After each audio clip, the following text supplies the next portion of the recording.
Hi friends, welcome to my channel.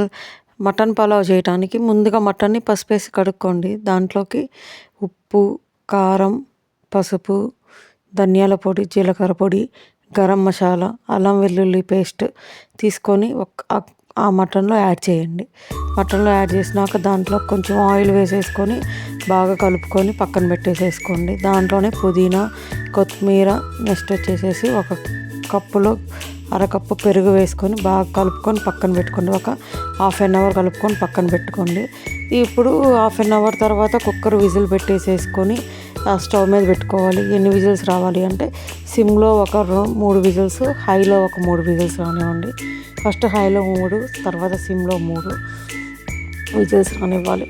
ఆ cooker whistle వచ్చిన తర్వాత చెక్ చేసుకోండి. ఉడికిందైతే దాన్ని పక్కన పెట్టేసుకోండి.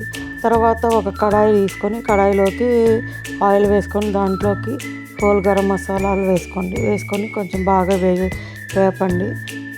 వేగినాక తర్వాత దాంట్లోకి ముందుగా కట్ చేసి పెట్టుకున్న ఉల్లిపాయలు, పచ్చిమిరపకాయలు వేసుకొని బాగా వేపుకోండి. ఉల్లిపాయలు, పచ్చిమిరపకాయలు వేగిన తర్వాత దాంట్లోనే టమాటా ముక్కలు, పుదీనా, కొత్తిమీర వేసుకొని బాగా వేపుకోండి. బాగా వేగినాక స్మాష్ అవ్వాలి టమాటాలు. స్మాష్ చేసిన తర్వాత ఇప్పుడు ముందుగా కుక్కర్లో ఉడకబెట్టుకున్న మటన్ వేసేసుకొని బాగా కలుపుకొని ఒక 5 నిమిషాలు ఉడికించుకోండి. ఆ మసాలాలు అంతా దానికి పడతాయి. ఇప్పుడు మూత పెట్టేసుకోండి. తర్వాత ముందుగా మనం ఒక బాస్మతి రైస్ నానబెట్టాం కదా, ఆ వాటరే దీంట్లోకి వేసేసుకోండి. దాంట్లో వేసుకొని వాటర్ తెల్లినాక బాస్మతి రైస్ వేసుకొని ఉడికించుకోండి. అంతే, మనకి టేస్టీగా ఉండే మటన్ పలావ్ అనేది బాగా రెడీ అయిపోయింది. మీరు ట్రై చేయండి, ఎలా ఉందో చెప్పండి.